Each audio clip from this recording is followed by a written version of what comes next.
Rochester, the home of the Street of Broken Dreams.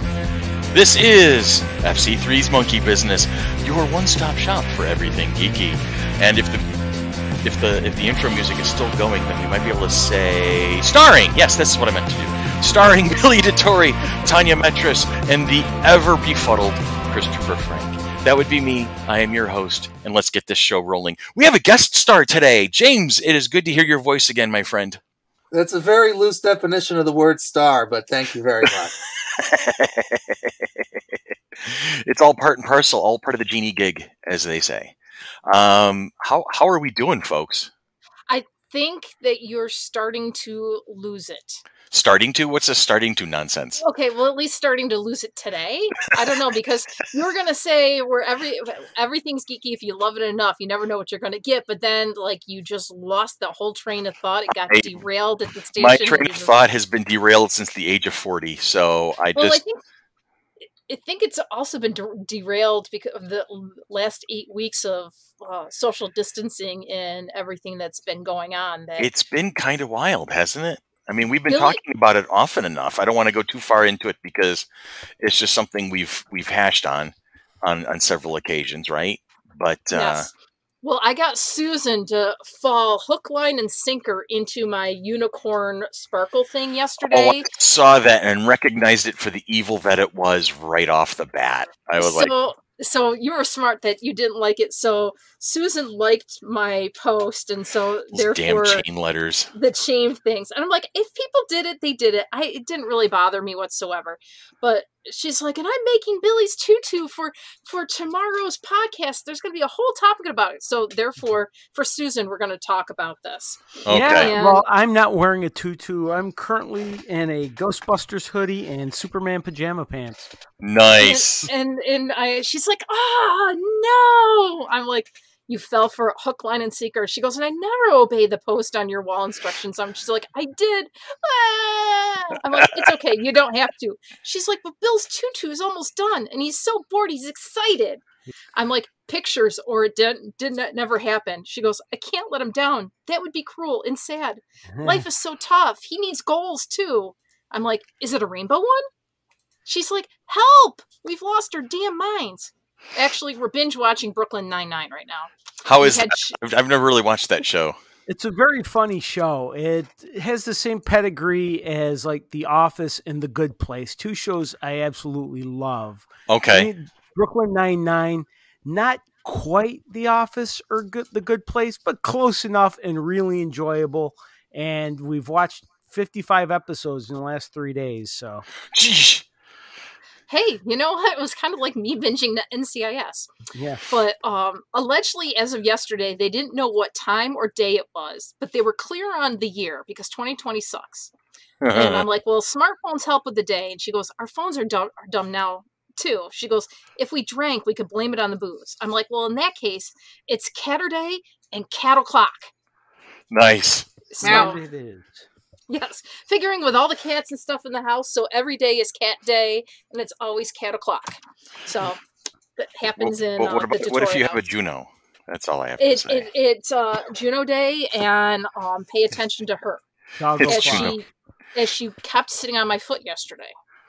It's attention. That's the thing. Yeah. She misses her humans, and she's getting sick of the ones that she sees on a regular basis. She's like, I deal with you all the time. Change of scenery, yes. Yeah. So. Yeah, she was happy to see me. Well, so was I. It was very nice to have you over there. That's good. We had to maintain our social distance while we were watching the movie to make sure that everything was good still. What movie did you watch? Fellowship of the Ring, the first Lord of the Rings movie. Oh, okay. See, and this is where I'm going to be lousy when we get to the Lord of the Rings podcast that we're planning on because you and me both, Billy. I've never seen. No, I'm wrong. I saw one of them. And, well, we'll talk about it when we do the Lord of the Rings podcast someday. But yeah. I have thoughts. But what he neglected to tell me, it was the extended version. Well, that's the version I bought. We were watching on DVD. I thought they were all extended versions. They are now. They definitely are There now. was like the one that was released in the theaters that was about 3 hours, like 2.5, 3 hours long. This one was like close to 3.5, 4 hours long. Because Quick tech question, guys: Is this better or worse for voice? It's still good. It sounds the same, and you're coming in clear before. So whatever you're doing, you haven't changed anything. Okay, I'm just using my webcam mic, and I'm watching the audio feed visualization, for lack of a better term, and just trying to get myself closer to where you guys are modulating. Gotcha.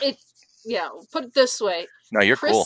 Chris's audio levels are going to be much louder than the rest of ours because he has a tendency to project his voice anyway. And even though I can be loud, it still seems that my audio bars are very, very soft. And I'm talking at my normal tone of voice. Well, I'm on my usual headset, and I'm also a Shakespearean trained actor.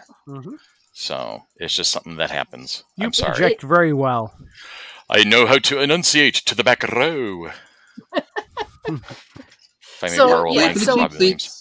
So I can hear everyone very clearly, and I'm the one that's controlling all the recording right now. So it's good. Yeah. All right. Well, that's cool. So, what is this with like the 70th day of March? Oh my God! Seriously, it was like it was raining yesterday, or not raining, snowing. It was actually snowing yesterday. What? It was a bigger blizzard than we had in December. Oh, it was terrible. Like, what is going on in this world right now? Okay, for people that don't know, we're recording on Sunday, Mother's Day, May 10th. So we are talking about May 9th when all the snow was hitting and things like that. I went out to Avon to get my dad's truck, and it was like foggy, and we could only see maybe like a third of a mile ahead of us. And then Happy Mother's Day, by the way, there, Tanya. Oh, thanks. And then I got to like Cuyahoga Falls number 6 road, and the road was dry. There was no snow. It was crystal clear. It was like all of a sudden there was like that wall. Remember that back in Buffalo so many years ago, they had that snow wall. That one part of Buffalo got nothing, and the other part got like 20 feet. Got trounced. Yeah, it was like that when I went out to pick up the truck yesterday. It was so strange. But yes, I am sick and tired. So I told my parents, I said, "Are you sure you want to come home?" Because they're in Florida and they're coming home Thursday or tomorrow when we this drops. And they're like, "Why?" And I said, "Well, it's snowing." They're like, "Oh." So I don't know. I'm hoping that they can doing that too. I can hear it. They're like, "Oh." So I'm hoping that they bring some warm weather back with us. With them. So with them, because it's been like 90 down there. So that's nice. And they haven't been able, and all the pools have been closed until like last week.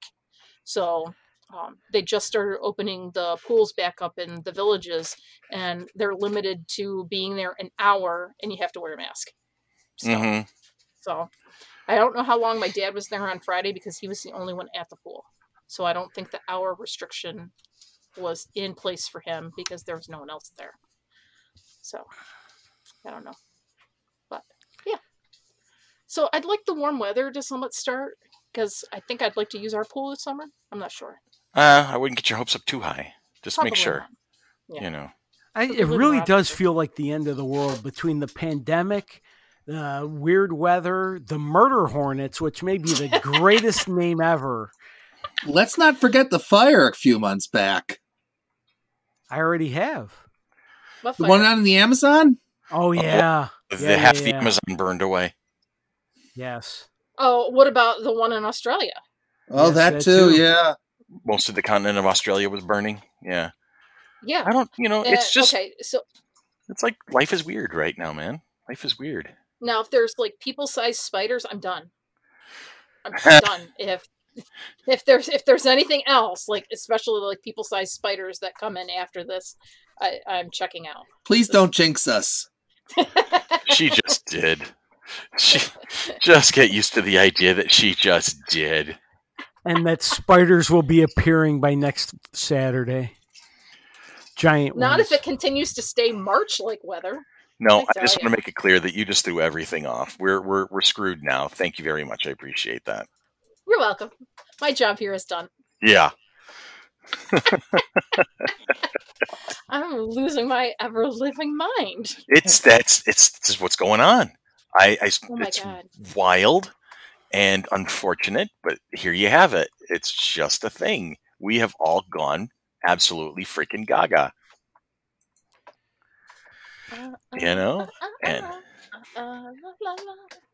I'm just not used to being afraid to go outside or to go places or right. to not go into restaurants and be able to sit down and order a sandwich. And, Mm-hmm. that's the weird part to me, is not being able to go places. And when you do, like we actually went to Wegmans this morning, Mm-hmm. and I spend most of my time freaking out inside, worrying that this person's going to get too close, or who touched that thing that I might want, or that type of thing. And then I see a guy, everyone was wearing a mask, but the one guy was just wearing a kerchief around his chin. It wasn't covering his nose or mouth. Mm-hmm. So I don't know at what point, I don't know at what point I'll feel comfortable going back out, even when they say I can. Well, how about the people who were cutting holes in their masks to help them breathe? Yeah. Oh. Yep. Yeah, the stupid, it burns. Well, Tyler even said to me earlier, he goes, I don't even want to go out. Yeah, I don't either. He's like, because he's like, I just naturally associate masks with people that are that are committing crimes and things like that. So he has to get out of that particular mindset that people in masks equaled someone committing a crime, like a bank robber or whatever. And he's like going to the far extreme. I'm like, well, Tyler, you're very fortunate. You don't leave the house anyway. He's like, yeah, true. But I'm like, but I can see where his fear would come from. Yeah. Because you can't.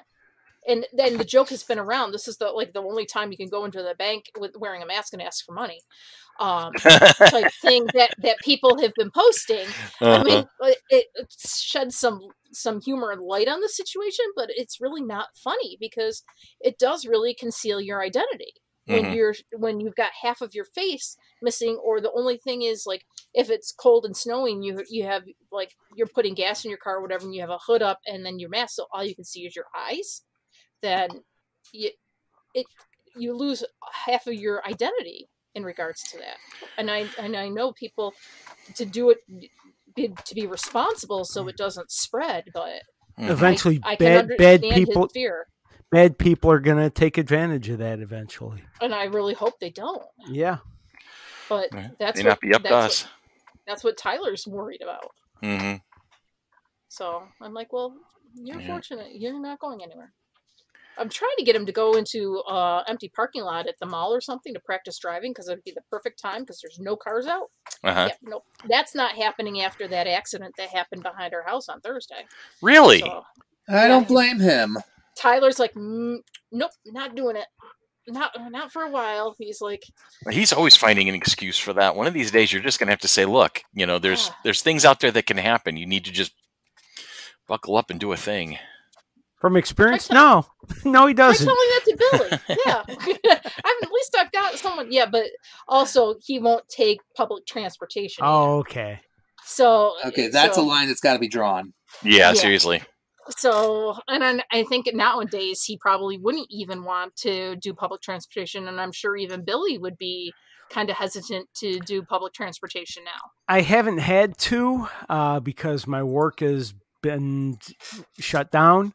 But I think I'd be pretty creeped out by it. Although right now RTS is free just to get people to take it. And I go out for walks still, and sometimes I'll see buses pass by, and I always look, and the buses that go past me are way, way emptier than ever. The bus line I take is usually packed, and now there's hardly anybody on these buses. And I hear that they're making people get on through the back doors rather than the front door where the bus driver is. And so I think I'd be uncomfortable with it. except that there don't seem to be many people on the buses anyway. Well, do you think that is probably because there's a lot of people that are forced to be home now? Yeah, absolutely. Absolutely, because there doesn't seem to be less cars on the road, to be honest with you. You guys would know that more than me, but just as I walk, it seems to me like cars, there's still a lot of them on the road. Out, Dewey and Westridge Road and Lake where I'd walk. There still seem to be just as many cars. Maybe not quite as many, but a lot. So, and I wonder where they're going because most of the places are closed. Well, not as many as you think. Well, I'm working from home. Chris is out in the field. He's working from his car. Right. You're home, Billy. Yep. James, you're expected to go in, right? Because I was just furloughed. Oh, just furloughed. Nuts. But up until that, you were considered an essential employee, right? That's right. And I know. Hoping you weren't caught in that mess there, bub. Afraid so. They don't know when they're going to have me back. It could be 2 weeks. It could be 6 weeks. It could be all the way into August. It all depends on how quickly things pick back up in the orthopedics department. Right. Which admittedly could be soon because people are always breaking bones. That's true. I've done my fair share over the years, so I can appreciate that. Mm-hmm.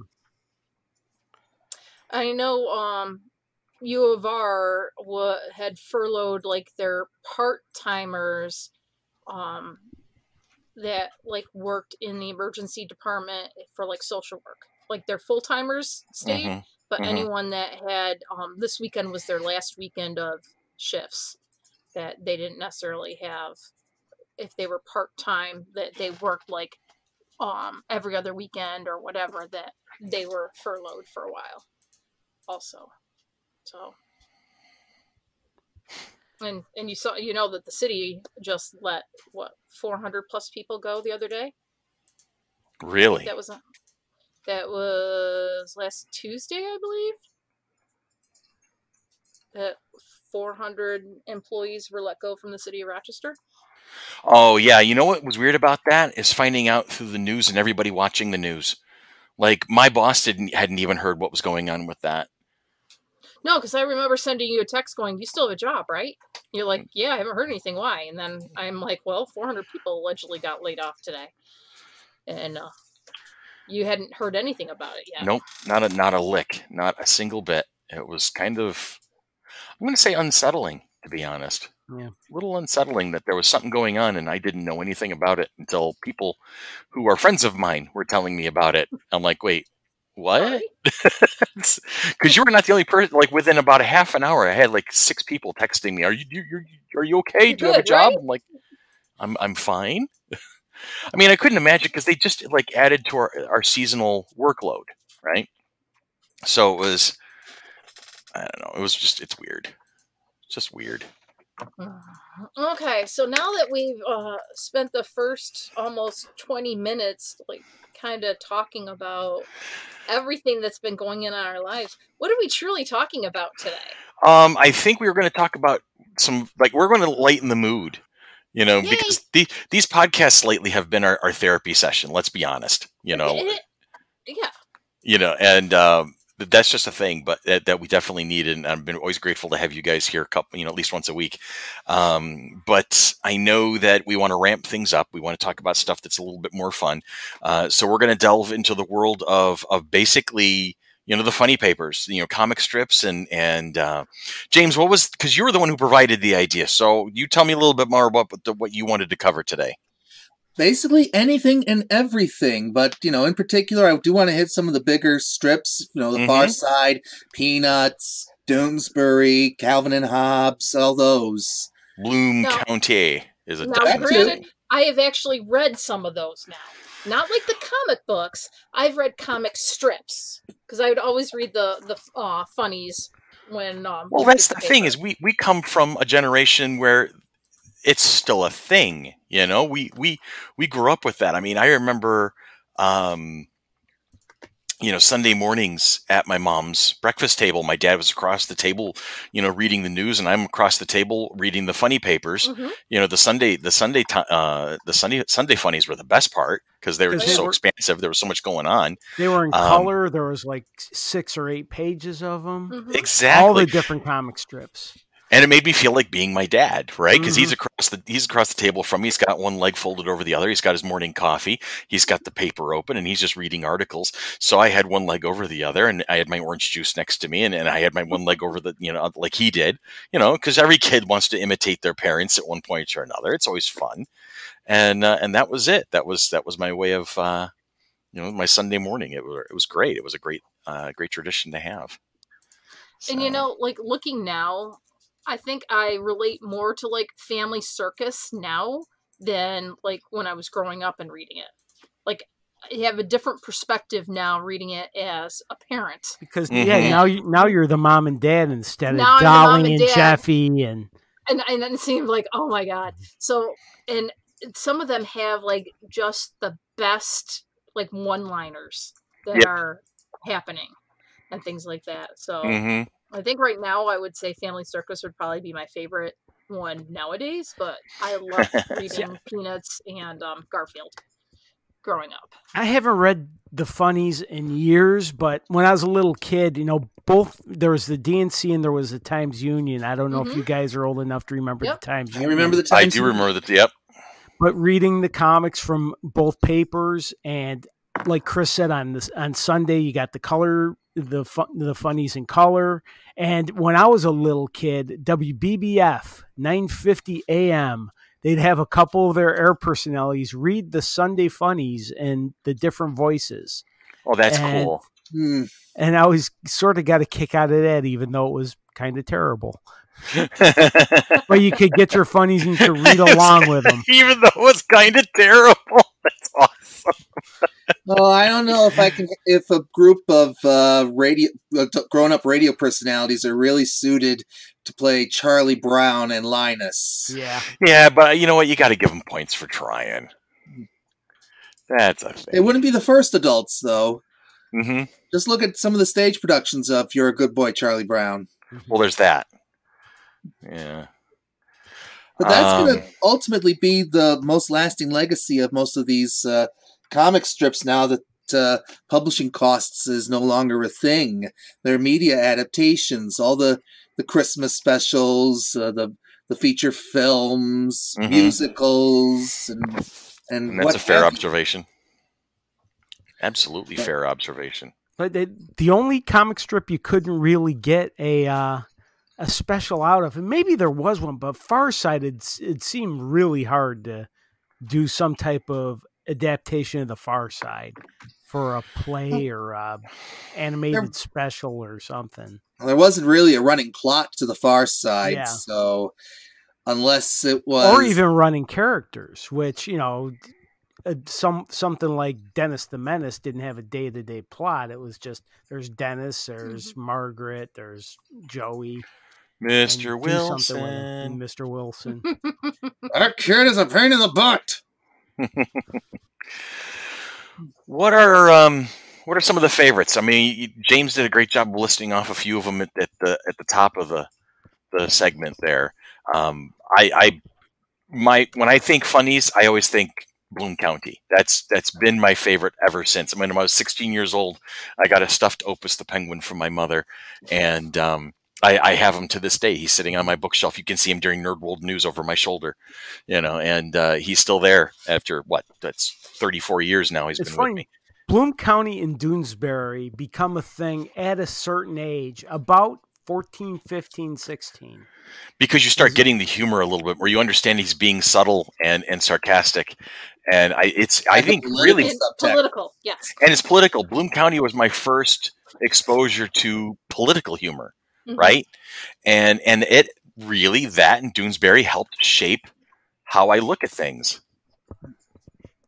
And if you're not necessarily like paying attention to the news or in the know, you're going to completely miss what's going on in like Bloom County or Doonesbury. If you're not necessarily, if you're living under a rock sometimes like I am, and there's a lot of times where I would miss what's happening in Bloom County or Doonesbury and things You're like that. going to wonder why Bill Clinton is being portrayed by a waffle with butter melting on it.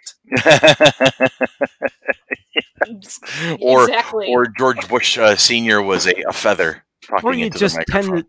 tend to skip the strips that don't call to you. You don't even look at them. Like even though it feels like Prince Valiant, since I've like a superhero, I'd never looked at Prince Valiant or Brenda Starr.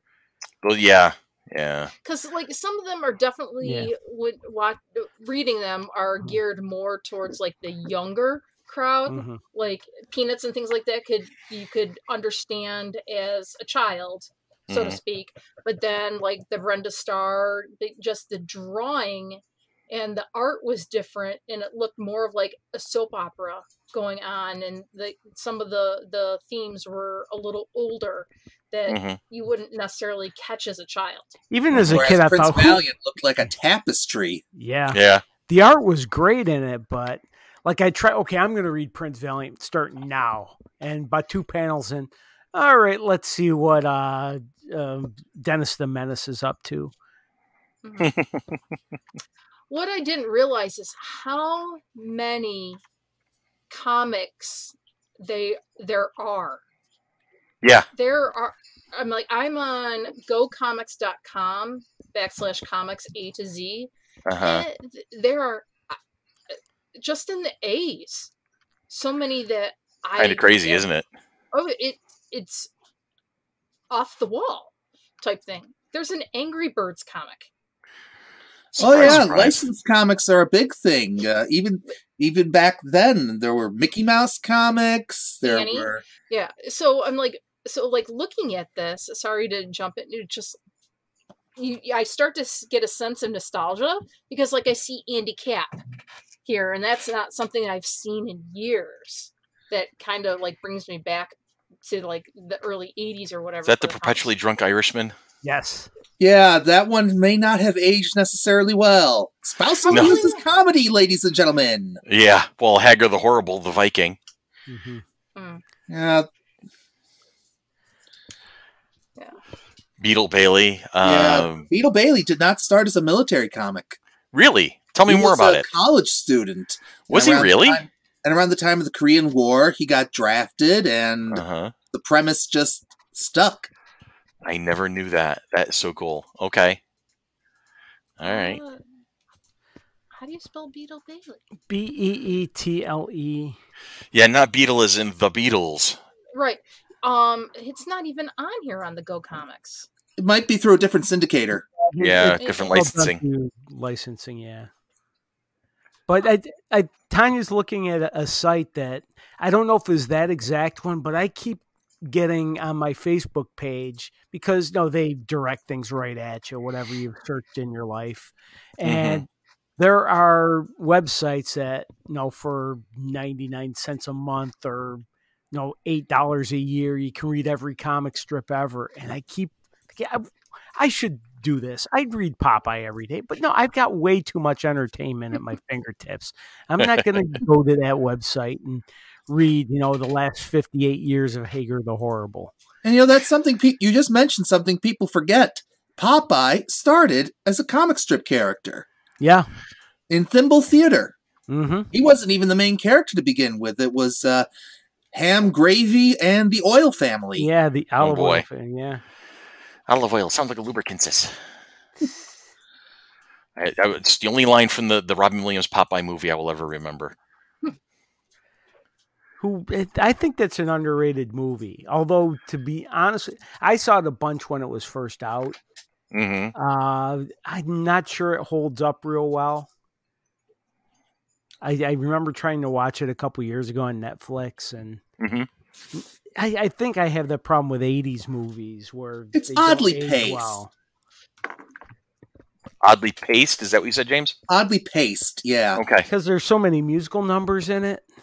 And the dialogue seems out of sync with some of the lip movement. I think they were trying a little too hard to capture the essence of the cartoons where you'd have Popeye's voice actor improvising lines over the animation, which was already completed by the time they recorded their stuff. So you'd be mumbling something and there'd be no lip movement. And they tried to capture that in the live action film, and it just didn't work. Okay, that's fair. Oh my god. So I jumped over to comics.azcentral.com. And so you can read the comics online, daily comics, I think for free. Yes, free comics online. And like it starts with Dilbert, goes to Garfield, Luann, which is not one I recognize, but then Non Sequitur is one that's been around for a while. And there's this little girl standing at the top of a diving board in a little pink dress and things like that, and it's bouncing, whatever. She bounces up, it goes up in the clouds, and then takes a nosedive into a book. And it was the blank of times. It was the best of times. It was the worst of times. It was the age of wisdom, the age of foolishness. It was the epic of belief. Blah blah blah blah blah. So you see her diving into this book, and then the next one is two little kids sitting on the couch going, "You make it sound easy, but I'm still intimidated by the number of pages." And she goes, "Okay, maybe try to think of it as binge watching on Netflix, but actually using your brain." It's educational. It's educational. What was it was the best times, it was worst the times. What book is that? Tale of Two Cities. Okay. So I'm like, okay. But yeah, a lot of people would be intimidated by the sheer number of pages. But yeah, when you think about it, just binge watching Netflix, but you're doing it in smaller sections. Like you read one chapter, you watch one episode type thing. I'm like, that's a good way to put it in perspective. I like that. That's a good way to look at it. Note. Yes. The original version of Tale of Two Cities would not have been as intimidating because I believe Dickens sold his stuff by the chapter. Oh. Most writers did. I think that was the paradigm of the era. You know, you churn out a chapter and somebody would pick it up and run with it, and then you churn out another. So it was like weekly television, like a right? time store novel. Right. Yeah. Episodic television, episodic books. Basically, I think it's pretty much the same thing. I remember getting that before. I know this isn't comic strips, but Stephen King did that. God, how old is The Green Mile? 20 years old?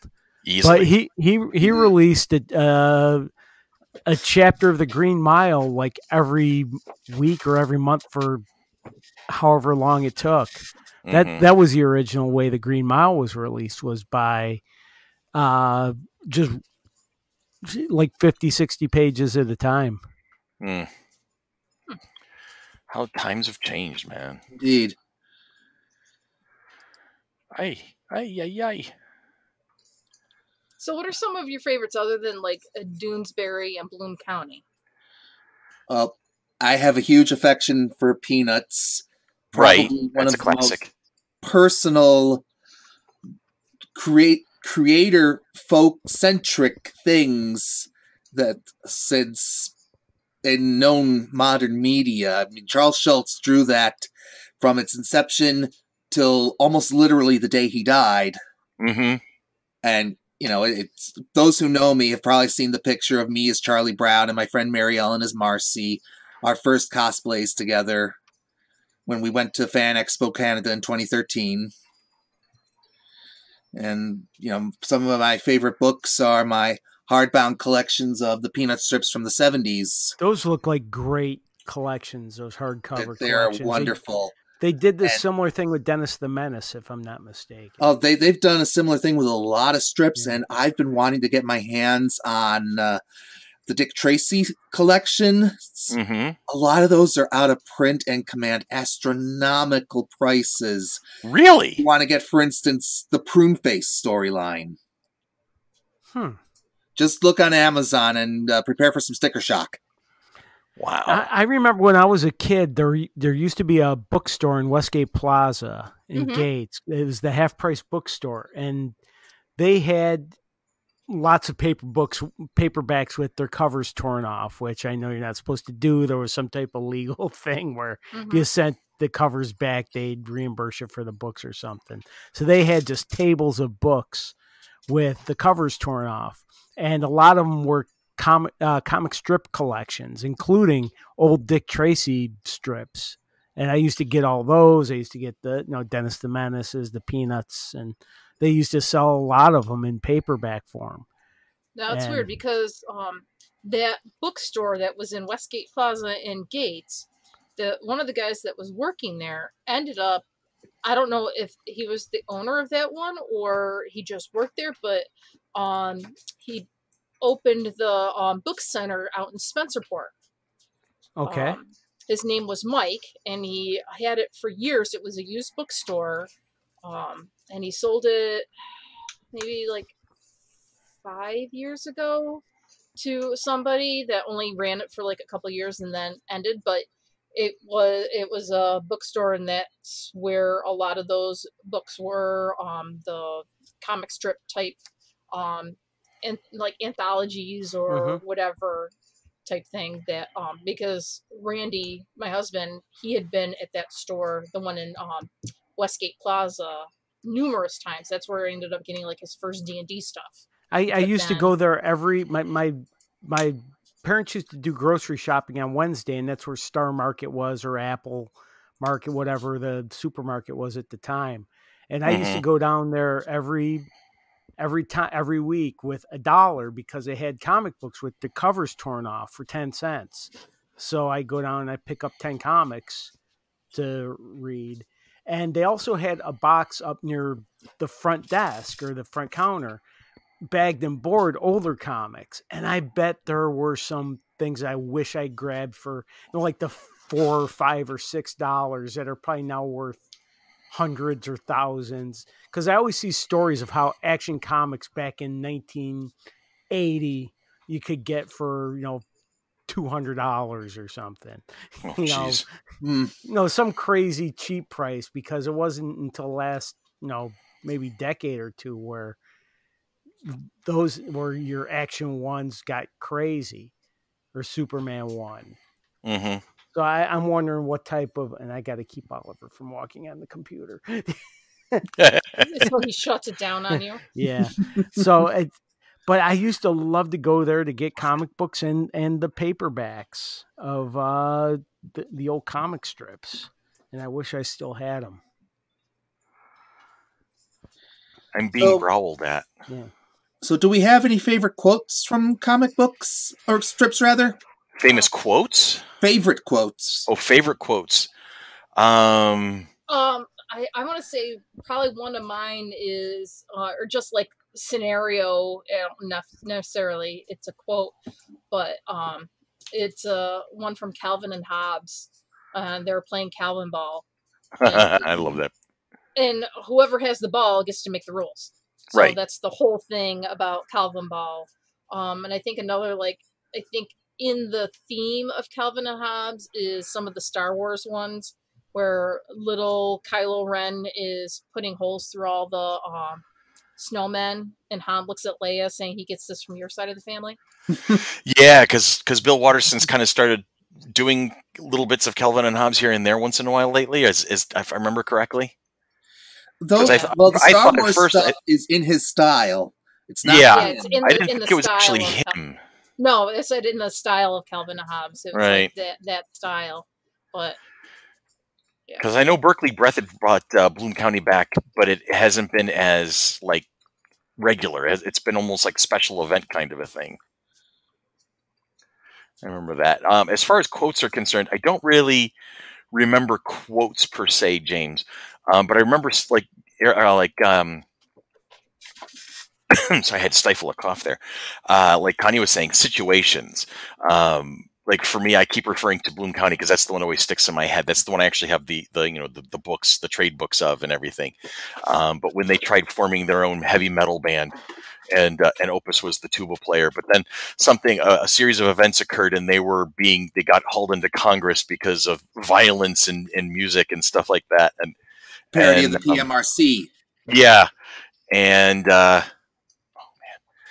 I can't even. I'm trying to remember this thing, and I can't. It's killing me. but things that would happen, and Bill the Cat was their resident degenerate, right? Mm-hmm. So all of the situations that he would get them into by virtue of his insanity. So that's I remember stuff like that. I remember you had Cutter John, who was the disabled character. He was in his wheelchair all the time, and the crew, the cast and crew of Bloom County would gather around him, and they would have their adventures as the crew of the USS Enterprise, and Cutter John as Captain Kirk, and various people taking the various roles and screaming at each other in these stereotypical lines. These are the things I remember about when it came to that particular strip. You get like Garfield is. There's a certain flow and a vibe to Garfield. He's going to be sarcastic. He's going to be very cynical. He's going to be eating the lasagna, and he's going to be picking on his owner. And there's a thing there. And Odie. Odie being your stereotypical dumb dog. Poor Odie. Dick Tracy, he had his rogues gallery. Beetle Bailey was always trying to be as lazy as possible as he got through the army. And then Sergeant Snorkel would be going after him. There was always consistencies with all of that. Doonesbury was great because it was like the late night talk show hosts in your morning paper. He was doing this commentary. And so since current events would come and go, ebb and flow, rise and fall, he would be right there to have these completely ludicrous plot lines. In search of Reagan's brain. Yes, that one especially. I remember that one. You could do that, but with the county, you never knew what you were going to get. It was basically always going to be a wild ride somewhere along the line. And I think that's why I always had, and it was so just freaking hilarious to a guy like me, at 14, 15, 16, 17, and so forth. When he announced that he was going to stop Bloom County, and like it was 88, 89, somewhere in that neck of the woods. I still have the final Sunday strip. I have it framed somewhere in a box. But it was like, Doonesbury stopped in the early 80s, actually. Oh, Doonesbury did. Yeah. Bloom County too. So I was thinking of that one. But both of them have come back once in a while, I think Doonesbury came back uninterrupted after a 2-year hiatus. Okay. When Gary Trudeau went to do a musical with the characters. I saw it. It played at the. I was gonna bring that up. It played at the Auditorium Theater. I saw it. And bit of crazy random trivia for you. Originating the part of Mark Slackmeyer, the radio personality, Mark Lynn Baker, who you would probably remember as Cousin Larry on Perfect Strangers. Oh wow! Okay. There's some trivia I will never put on a pub quiz for you guys. Or the star of My Favorite Year, which is a fantastic movie. My Favorite Year. Which one's that one? I don't think I've ever saw that one. He plays the assistant, or he works at a television station. It takes place in the 50s, and Peter O'Toole is like an aging one. The aging movie star. Yes, who causes havoc. Oh my God, I do remember that one. That's a very funny movie. And Mark Lynn Baker is the production assistant in charge of making sure to keep him Peter O'Toole. Yeah, exactly. So back to the quotes, because I did have one in mind from another strip we haven't mentioned yet, Pogo. I don't know that one. Yeah, this is probably one of the most famous comic strip quotes from a comic strip most people my age, at least, have never read. Mm-hmm. Pogo was a possum. He had an alligator friend. It was very political. Yeah, it was the political Walt Kelly was the artist. In the Okefenokee Swamp. Mm-hmm. But the quote is, "We have seen the enemy, and he is us." That's a military thing, isn't it? Or is that did that come from that strip? Came from the strip. Yeah. Wild. Yeah. That is so wild. It was from Earth Day 1971. That was the daily strip. Because it jumps in under Wikipedia. And it says, Pogo, the beauty of the forest primeval gets me in the heart. And then the other one goes, it gets me in the feet, porcupine. And he goes, it is hard walking on all this stuff. And you see drawn out in the strip just like all the trash that is in the forest that's been left there. And then he goes, yep, son, we have met the enemy, and he is us. So they're talking about kind of like the pollution that we do as Americans and leave it around. And that was in 1971. Jeez. How fortuitous, huh? Yeah, and it still holds true to today. Oh God, yeah. So, yeah. Amazing. So it's interesting that James picks that one. Yeah, that's now that you bring it up and put it in its context, it's like, okay, wow. Let's see. You were around for that. I was not. James was not around, but Billy was. Yes. So. But I didn't read Pogo because I didn't get it. Because it's humor, satire, politics at that point. Yeah. I mean, it started in 1948 as a newspaper strip and ended in 1975. So, I don't know unless they revamped it or they were in books or something. Yeah, in fact, there's a blogger I read. His name is Mark Evanier, and he's a writer, and he's actually the creator of the Garfield cartoons show that's on Cartoon Network. But I really like his blog a lot, and he's the one. He used to date Walt Kelly was the artist, and his daughter was in charge of releasing like the big hardcover collections like James was talking about. There's Pogo collections. Yeah. And the daughter died recently, and now this guy's in charge of making sure the Pogo collections keep getting released, and there's a new one coming soon or just came out. So yeah, they were released by Simon and Schuster. Said something about Pogo, the complete syndicated comic strips. Yeah. That was in February of 2007. Fantagraphics Books announced the publication of a projected 12-volume hardcover series collecting the complete chronological run of the daily and full-color Sunday syndicated Pogo strips. It began in 2011 under the title Pogo, the complete syndicated comic strips. Interesting. So, I'm sorry. They had Walt Kelly's Pogo, the complete Dell comics from Hermes Press, the one for 6 volumes. Reprints of the pre-comic book stories.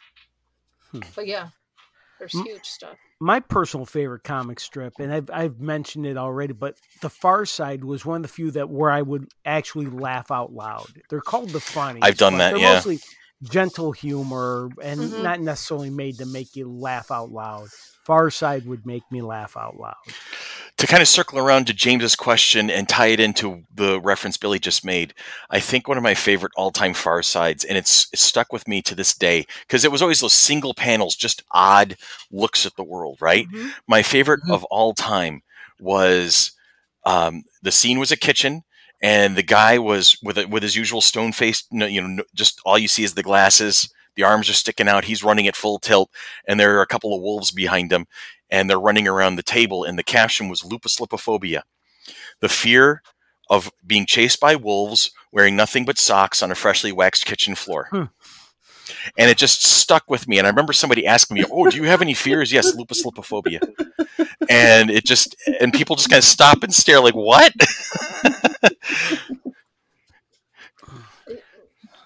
Now, that just shook Tanya.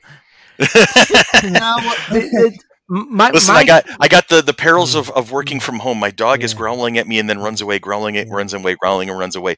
So I'm assuming she's asking me for something. So you guys go ahead. I'm going to be right back in a couple minutes. My question is, don't stop on my account. Tanya, you can Google this, and maybe James is familiar with this theory that I read within the last year.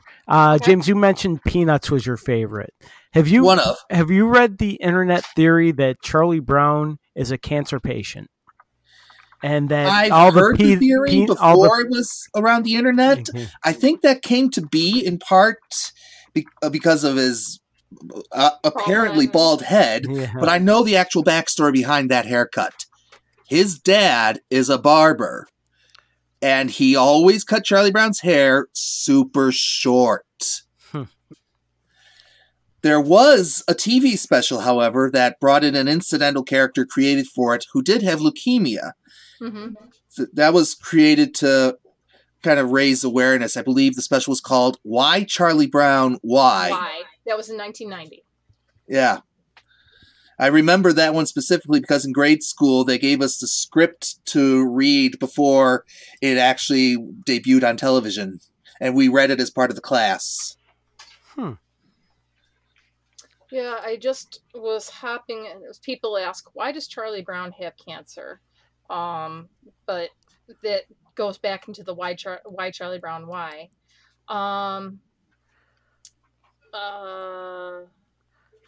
But there was a theory that like all of his adventures were like fever dreams from his hospital bed. That would explain some of the stuff Snoopy got up to. Mm-hmm. Yeah, well, Peanuts' Charlie Brown was drawn by Charles Schulz to be a representative of the imperfections of everyday human life. He has troubles, insecurities, and puts up with some pretty rotten friends and neighbors who give him rocks when he's trick-or-treating. Seriously, who does that to a little kid?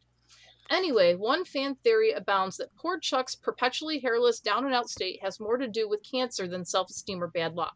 In fact, theorists go so far as to say that our lovable protagonist is merely dreaming up his experiences from the confines of a sick bed rather than experiencing them firsthand. So is there any truth to this depressing idea? The legendary cartoonist Schultz has since gone to the great pumpkin patch in the sky, so we'll never know for sure.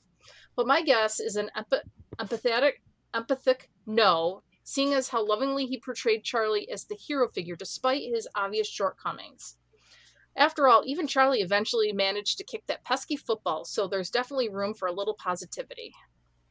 I don't know about Actually, I have that strip where we think he kicked the football. We don't actually see it happen because Lucy gets called into the house and she passes the duties on to Rerun, the kid brother. And Rerun comes in to the house, and Lucy's asking, "Did you pull the football? Did he kick it? What happened?" And Rerun tells Lucy, "You'll never know." Finally, someone gets one over on her. That's amazing. Oh, so we're on Peanuts. I can tell that from the references. But one of the reasons why Marcy is one of my favorite characters is because she actually did give some respect to Charlie Brown, who was the character I relate to very much personally. Mm-hmm. Go to the Thanksgiving special where Peppermint Patty basically invites herself over for Thanksgiving, then invites Marcy, then invites Franklin, and Charlie Brown has got to come up with this meal at short notice. Comes up with like toast and popcorn and jelly beans, and Peppermint Patty is having a fit. This is not a proper Thanksgiving dinner. And Marcy just basically, in her polite, demure way, reads her best friend the riot act over her garbage behavior and stands up for Charlie Brown. That stuck with me. Oh, that's a classic. That's an absolute classic. Well, looking at how many times did Lucy pull the football? There are 37 strips where Lucy herself actually pulled the ball from Charlie Brown, 11 animated specials, and 4 Charlie Brown and Snoopy show episodes. The one time she didn't pull away, he kicked her finger. So well, she earned that shit, that's for sure. Yeah, no kidding. What the heck? Stupid. It says, did Charlie Brown ever get to kick the football? It says, and in one of his last interviews, Charles Schultz said he would never allow himself to draw a strip in which Charlie Brown would kick the football. It would change the mystique of Charlie Brown being Charlie Brown. Mm-hmm. The thing we love about Charlie Brown is that he never does get to kick the ball, but optimistically, he never gives up trying, no matter how many times Lucy pulls it out from underneath him. Yep. That's what I've always taken away from Charlie Brown. You know, that's the thing. He's just, okay, failed, but moving on. Keep going. Oh, back to Marcy real quick for a second. The other cool thing about that character, she was the only human to ever interact with the World War I flying ace fantasies. Really? Yeah, she would be the waitress at the bars and saloons Snoopy would enjoy root beer at. I never picked that up. That is so cool.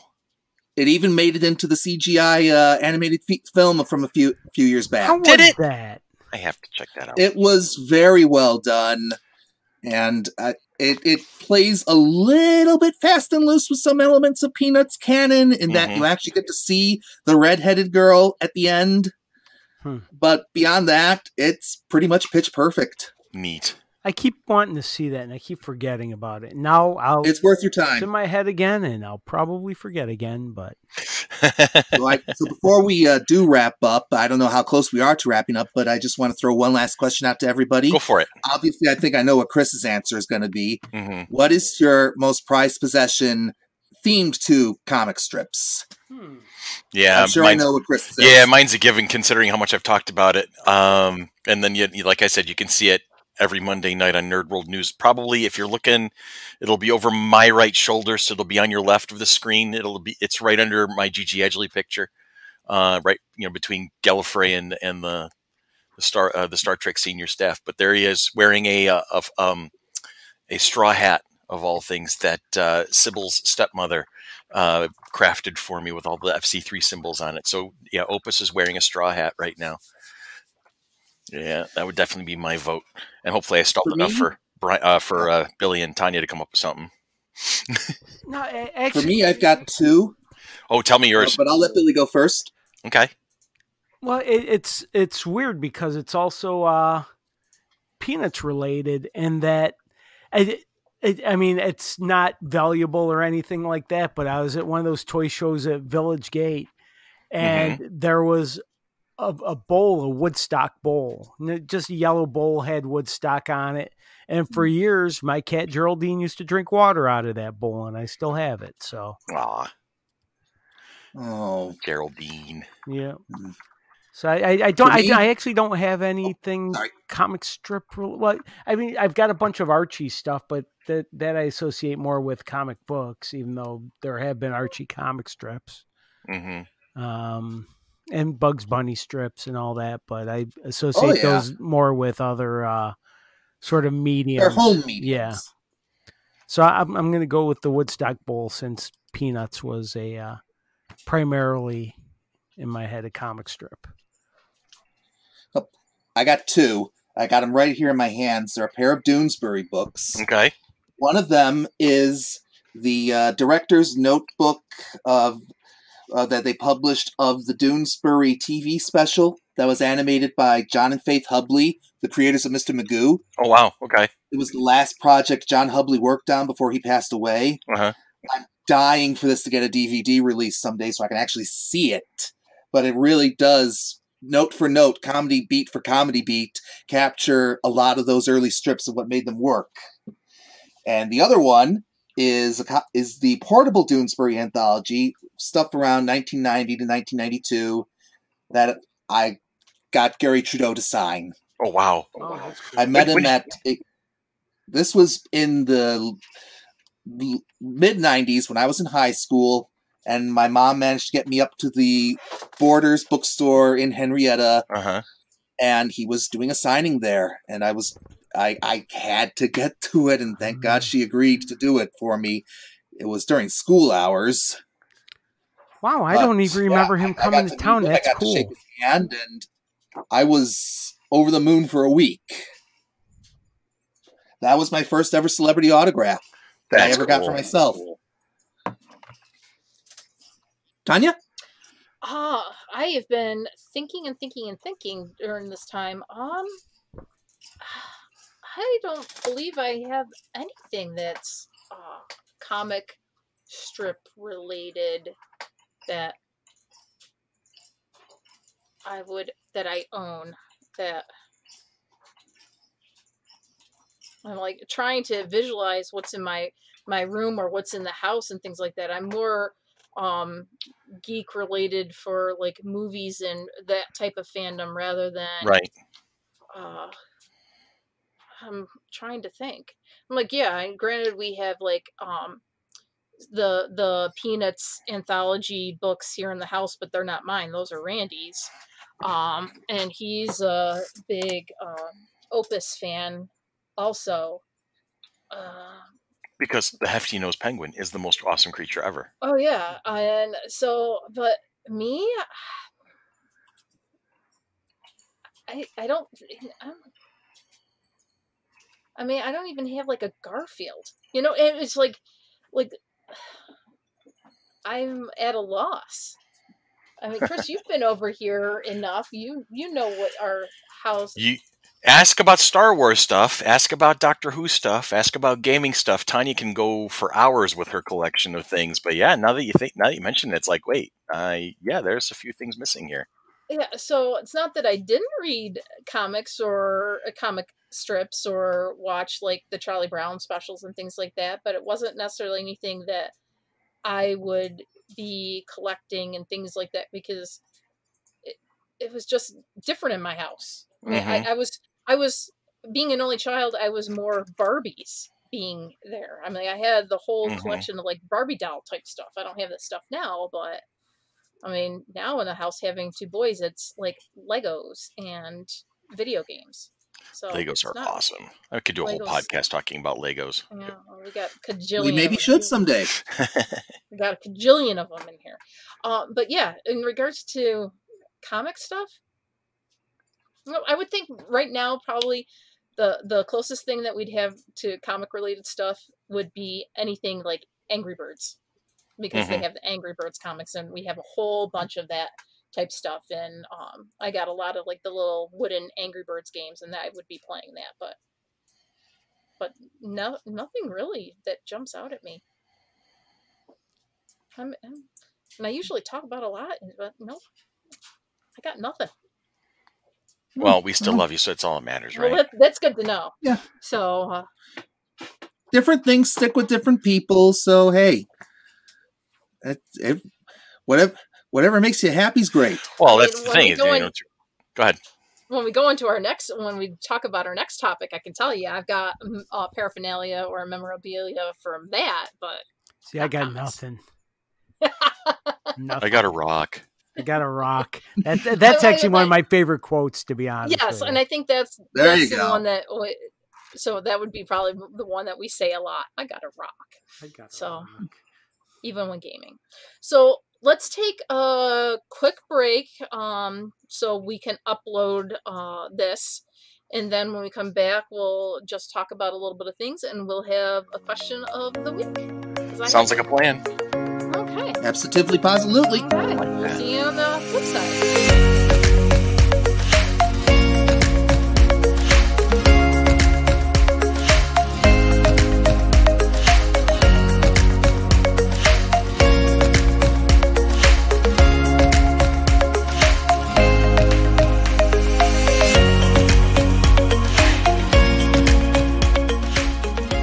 And we are back, ladies and gentlemen. I'm so grateful that Tanya asked me if I was ready before we came back from break, because I'm halfway through a piece of pizza at the moment. So appreciate that. No, that's fine. I gave you the 3, 2, 1. That's fine. I can chew into the microphone like the best of them. It's all good. Don't worry about it. It's a little more muffled. I wonder why. Why don't you go ahead and talk about upcoming events then? Okay. Yes, do tell. Upcoming events. We have postponed our cosplay PJ party at the 585 because of everything that is still closed and waiting to be phased in by the New York State guidelines and recommendations because of the pandemic. The ongoing global situation. Right. So we've postponed that. Date to be determined. So it hasn't been officially canceled, just postponed. August 15th right now is FLX Con out at the Quality Inn in Waterloo from 10 to 4, I believe the times were. Check our Facebook page and check their Facebook page, FLX Con. And then in September, hopefully, fingers crossed, that the governor doesn't completely close our state, that we will be having our 5th year FC3 2020. Oh, that's just a bad sounding thing with 2020 behind it. Well, it used to be so hopeful, and now it's not anymore. I know. FC3, our 5th year, will be in September 19th and 20th at the Total Sports Experience in Gates. It's FC35, the search for 2020. the run from 2020? Yeah, the that too. From 2020, something like that.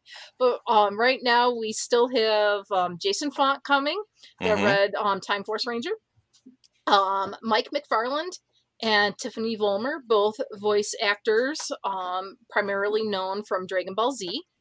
We are looking at other potential guests when I decide to write those emails this week. It's on my to-do list. It's been a struggle. And we'll have vendors and games and panels and bears, oh my. And anything else. There may be some people looking for gigs that we may not have been able to get in the past. Right. We will have bears. That's the thing, so. Huh? We will have bears. We may even have lions. But if we try and have tigers, I think Netflix will get involved. Yeah, there you go. Yeah. Damn you, Carol Baskin. Yeah, we're going to keep the tigers out of here. That type of thing. So unless they're Hobbs. There you go. Yes. Very good idea. In regards to Hobbs, you can't necessarily go in and kind of like tuna fish sandwich. Kind of like nuzzle the belly because you come out with all these scratches. Right. But yeah. But if it wasn't so soft and fluffy, why would they make it you could do that? Yeah, I know, seriously. Which reminds me, one of my favorite cosplays I saw at FC3, little girl dressed up as Susie from Calvin and Hobbes. That's great. I'd forgotten about her. Oh my God, thank you for that. Bun. Thank you for that memory. You're welcome. Okay. This isn't necessarily a question of the week, but more of something that defines you. Something that defines me? Each one of us.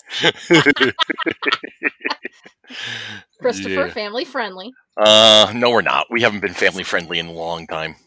At least we've been somewhat family friendly for today. So. Uh-huh. Okay. Come on, I want to share this with my nieces. Okay, fine. Okay. So, we need to name a cartoon character that best defines you. Kind of goes along with the theme of our comic strips today, but any cartoon character that best defines you. Okay. Go ahead, James. I want to hear what you say first. Well, I would probably be a 50-50 split of Charlie Brown and Daffy Duck. Now there's a combination. But doesn't it just seem to fit? It does a little, Yeah. now that you mention it, yes. Yes. Yes, it Okay. does. How about you, Billy? Did you say comic strip or cartoon character? Or... Name a cartoon character, and it could be from a comic strip, it could be from a cartoon, it can be from a comic book. Just a cartoon type character that best defines you. I think we could go. We can go with the loose definition of cartooning. Okay, because I have one, and he reminds me of me, even though it's not flattering. Comic book guy on The Simpsons, because I tend to be a stickler for details and kind of snobby and worst episode ever. That's not how Superman would fly. So I'm going comic book man. You're not nearly that overbearing. Oh, yeah, but he as I watch, and I watch it. I've actually been watching a lot of The Simpsons on Disney Plus, and whenever I could picture myself saying that, maybe not with his attitude, but at least thinking that. And I'm going comic book guy. Oh boy, Tanya, how about you?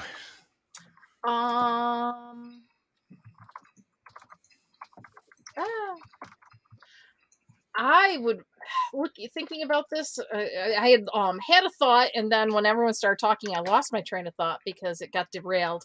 It's like, where you go into the kitchen and you can remember 80 song lyrics, but you can't remember why you walked into the kitchen. Into the kitchen. Mm-hmm. So I think the one that I most associate with or best defines me, I'm going to have to go with Belle from Beauty and the Beast. Okay. It's one that I've there's times where I am very bookish. I was known to always have my nose in a book growing up. Not necessarily as much now, but I'm still definitely a very avid reader. Mm-hmm. Look, there she goes. That girl is strange, no question. I absolutely love the movie. It's like one of my favorite movies, Beauty and the Beast. And there's times that I'm like, I want to leave the predictability of stuff and be more adventurous. That I'm trying to be more adventurous and not necessarily be so regimented and rigid and routine oriented. Because everything has to be in its place except for in my house. I can relate to that sentiment very much. I mean, if you look at my work environment compared to my home environment, my work environment is definitely very predictable, routine oriented, very structured, very color coded, organized, things like that, because that's just me, my normal personality. I get home, you come in my house, it is a complete like tornado has hit it. Well, you have 2 boys. I have Come 2. on. Well, I have 3. What is that? But I mean, I have 5 people that live in this house, and it's just, and there's so many of us that are droppers that we just come in and drop, and it frustrates me to all hell. But I just don't necessarily have the energy or nor the motivation to do it to get organized here at home. I'm like, oh, I could spend these 8 weeks doing blah blah blah. Yeah, no. So, but I think that's why I like playing D&D, because now I have an adventure. Now I've been playing World of Warcraft because I get that adventurous type thing, that I embarked on this 5-year journey, 5-year plus journey of the convention, because it is an adventure. Oh God, yeah. It's not my predictable quote unquote village life. So I think truly, except for the only thing is, yellow is not my color. So something's got to change. But my color is blue. I do like blue.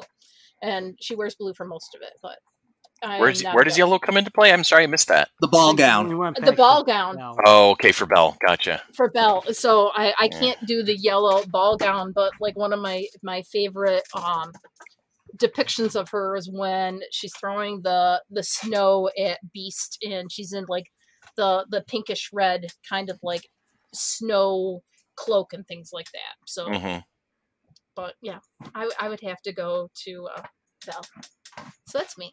That reminds me, I'm tempted to join you guys on World of Warcraft one of these weeks. Sorry. You will fall down that rabbit hole. Well, you have a regular account. You've played before, haven't you? Me? No. Oh, okay. I thought you had. Given what you know about me, that's a reasonable expectation. But I've always wound up falling into different time sinks.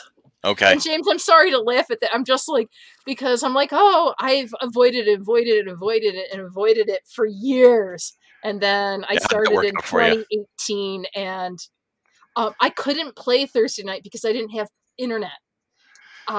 She was crawling up the walls. And Chris is like, oh, you can come over here, and I'm like, can I play World? Wow. He's like, yeah. I'm like, you would have probably had to put me on Ian's computer because you probably wouldn't have given me yours. No. Yeah, I didn't think so. But I'm like, goodbye, Tyler.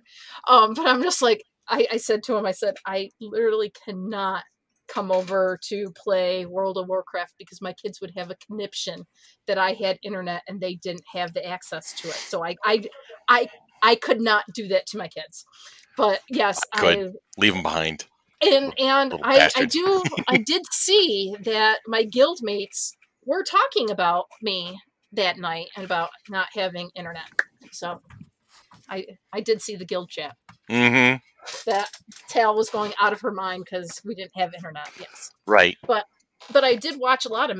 I watched many episodes of DC Legends of Tomorrow Thursday night because I had them recorded. So nice. I was watching this season of it. So that's my whole thing. But yes, James, we would love to have you join us in on World of Warcraft. Okay, but in the meantime, Chris still has to answer the question. I know he does. I've been trying to avoid that because the only character that's ever popped into my head is Steve Dallas from Bloom County, the degenerate lawyer. Because you can argue with the best of them. I can argue with the best of them, but it's the look and the general attitude. I would, since we're doing mashups and toss-ups a little bit, I would say that I'm probably one part Steve, one part Milo Bloom, the central character, Bloom County, a little dash of Charlie Brown, because I have had quite a bit of experience with that. Just, good grief kind of attitude. Trying to kick the football, yeah. Yeah, trying to kick the football and it never quite working out exactly the way you'd hope to. But then there's also those times that this is what I've been having such a hard time with this one, because there's like a combination of lots of different characters. Because I also remember like doing the actual Snoopy dance because I was so excited that I was going to graduate from college. So I'm a wonderful mix of just about everybody, and if it's the odder the better is basically what I'm going to say. So that's my take on it. That's your take? That's my take on it. I think there's a little bit of strong bad in you there, Chris. I don't know who that is, to be honest. I know the character exists because I've heard the name before, but I do not understand the reference. I'm sorry to say. That's a rabbit hole I will make sure you go down sometime this week.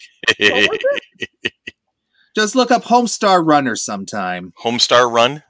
Homestar Runner. Got it. Okay, I'm looking at it right now. Because now I'm curious. Oh. Strong Bad? Is that what it is? Yeah. Tag team wrestling. Yeah, there's a story there, but we can get into that another time. Okay. Okay. Tag team wrestling champion of the world. Anyway. Rest in peace, Howard Finkel. There you go. He passed away, a couple weeks ago now? Yeah. That's another thing one of these days. I'd love to be on and just Billy and I pick each other's brains about pro wrestling. That's a fire and forget weapon for me. I'm good with that idea. Just guys, go do two, start chatting, and I'll take it from here. I'll go make myself a milkshake. What else is happening on Money in the Bank tonight besides the Money in the Bank match, which looks terrible? There's supposed to be Drew McIntyre versus Seth Rollins. Okay. I know there's going to be a triple threat for the SmackDown Women's title with Tamina Snuka, who I can take or leave. Mm-hmm. And wrestling without the audience is really difficult. A nightmare. I can barely make it through NXT and AEW, and I love those two promotions to death. I'm wearing a Mia Yim shirt right now, for goodness sakes. But I just no with crowd that reaction. Being said, and this can be a topic for a whole other conversation somewhere down the road. But do you feel that professional wrestling, that the audience is just as important a character as the wrestlers themselves? Absolutely. Yes. Yeah. Without the audience, the wrestling just what's the point? Is basically it's just WrestleMania showed that they can do it. WrestleMania wasn't nearly as bad as I thought it was going to be. There was some really entertaining stuff, but I did miss the Firefly Funhouse match. Was brilliant. Oh, you'll have to explain that to me someday. I thought it was abysmal. I didn't get it. I hated it, and so you'll have to explain that to me someday. But that'll have to be on that podcast where you and I pick each other's brains. I'll have to rewatch it to see because I saw people loving it online, and I was pretty perturbed by it. Short answer is they make a lot of meta references to John Cena's career. Oh, I got that. I just thought it was terrible. Okay. They took something and like I said, this is for a complete different podcast, but I should be able to turn on wrestling with Chris and Tanya and explain to them why I like it and not be embarrassed by it. And that in that case, you want to show them Orange Cassidy versus Pac. Exactly. That's the type of stuff I like. The more athletic, the stuff that looks like, hey, that could be real. Back in the days of ECW, there were matches where people who knew wrestling was predetermined goes, oh, this looks like it could be real. That's what I like. I don't want something so ridiculous that it embarrasses me that I like it. If I'm watching it with someone else, I don't want to be embarrassed that I'm watching it. Okay. and that's fair. But anyhow. But in regards to that, that'll definitely have to be another different podcast to come back and. Well, I'm going to say it now. It's going to be our next session. The next time we're quote unquote in studio, because I'm jonesing to hear what these guys have to say about this. Now they have piqued my curiosity. And now I'll have to go back and watch that Firefly Funhouse match, and the one from the graveyard match from the night before. That I was less happy with. Yeah. Okay, so it won't necessarily be our next recording because Billy has to go back and rewatch stuff, but it'll be in a future in the next weeks. Couple. Because that's fair. You guys wanted to talk about Lord of the Rings and then upcoming. Yeah, we'll do that next session. That's fine. In the next ep, we're good. Okay. I do have a couple things to say about LTR. Cool deal. Okay. I always have something to say about it, especially since I just watched it again yesterday. And with that, we will have Dan start the out music right about at the 18-minute mark or so. 18, right about now? Here, because this has been Monkey Business, a product of the Mighty Monkey Corporation, purveyors and producers of the Flower City Comic-Con, coming at you like a steamroller in September 19th and 20th of 2020. We're going to try and make the second half of the year a lot better than the first. Like us on Facebook, follow us on Instagram, follow us on Twitter, follow us wherever we go, and we will try to lead you to where the entertainment is. You guys have a great week, a safe week. Let us know what you think about comic strips and all the funnies that you've read over the years, and we will talk to you again next week. Have a great one.